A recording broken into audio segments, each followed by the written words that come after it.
قبر میں نیک مومن کے جسم کا حال کیا، مرنے کے بعد انسانی جسم کے اعضاء تحلیل ہونا شروع ہو جاتے ہیں اور وہ صرف کیا ہڈیوں کا ڈھانچہ رہ جاتا ہے۔ کافی بزرگوں کے بارے میں مشہور ہے کہ ان کی ڈیتھ باڈی نکالی گئی کافی عرصے بعد تو ان کا جسم صحیح سالم تھا۔ اس بارے میں وضاحت فرما دیں دانش منڈی بہاؤالدین سے۔ دیکھیں اصل تو یہی ہے کہ جب بھی کوئی مرتا ہے، چاہے بزرگ ہو چاہے کوئی بھی نیک ہو یا کوئی شہید بھی ہوتا ہے، تو جسم جو ہے اس کا خراب ہونا شروع ہو جاتا ہے۔ یہ نیچرل ہے،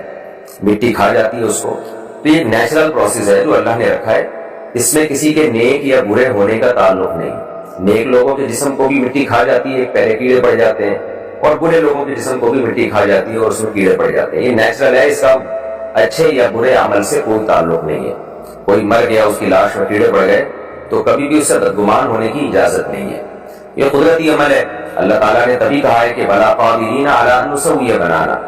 مشرکین یہی کہا کرتے تھے نا کہ ہم مر کے مٹی ہو جاتے ہیں، ختم ہو جاتے ہیں، تو زندہ کیسے ہوں گے؟ تو اللہ نے یہ نہیں کہا کہ نہیں نیک لوگ ختم نہیں ہوتے، برے ختم ہوتے ہیں، بلکہ اللہ نے کہا کہ میں اس پر قادر ہوں کہ تمہارے ذرات کو دوبارہ جمع کروں اور انسان بنا کے کھڑا کر دوں تمہیں اپنے سامنے۔ لہذا پہلی بات تو یہ خوب ذہن میں رکھیں، اس کا نیک یا برے ہونے سے کوئی تعلق نہیں ہے۔ اگر کسی کے جسم کو کیڑے کھا کے ختم کر دیتے ہیں، اس میں بدبو پیدا ہو جاتی ہے۔ البتہ یہ ہے ضرور ہے کہ بعض دفعہ کرامت کے طور پر کوئی نیک آدمی ہوتا ہے، اس کی کرامت کا ایک اثر ہوتا ہے۔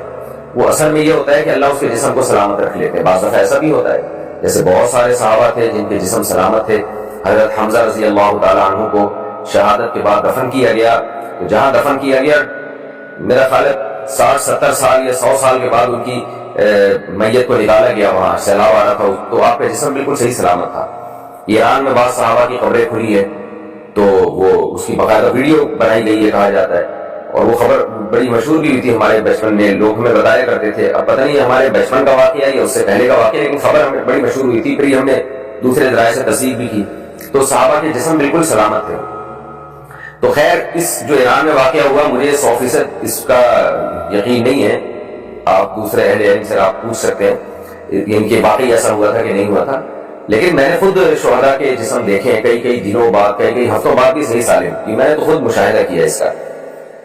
اور صرف صحیح سالم جسم نہیں بلکہ جسم سے خوشبو بھی آ رہی ہے، خون سے خوشبو آ رہی ہے۔ تو شہداء کے خون میں خوشبو آنا یا ان کے جسموں کا بہت سارے ایسے بھی دیکھیں، بہت سارے تو نہیں، بعض شہداء ایسے بھی دیکھیں کہ جن کے جسم خراب ہو گئے اور بدبو آنا شروع ہو گئی، اس سے کوئی فرق نہیں پڑتا، لیکن ایسے بھی شہید دیکھیں جن کا جسم کئی ہفتوں تک خراب رہا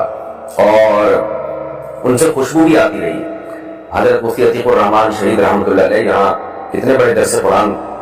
ان کا حلقہ ہوا کرتا تھا، جب ان کو شہید کیا گیا ہے تو ان کا بیٹا میرا شاگرد ہے، بیٹے نے خود بتایا کہ ہم نے 6 مہینے اپنے بعد والد صاحب کی قبر کھولی، وجہ اس کی یہ تھی کہ بہت زیادہ پانی آ گیا تھا، کراچی میں بہت زیادہ بارشیں ہوئی تھی، ہم نے ارادہ کیا ان کو یہاں سے نکالتے ہیں، تو جب قبر کھولی ہے تو بالکل جسم بھی صحیح سلامت تھا اور بے تحاشا اس میں سے خوشبو بھی آ رہی تھی۔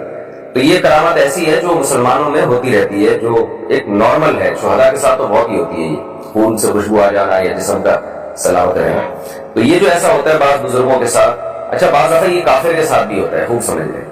لیکن وہ صورت میں ہوتا ہے کہ اس کی باڈی جو ہے نا، غیر مسلم کی باڈی کی رطوبتیں خشک ہو چکی ہوتی ہیں۔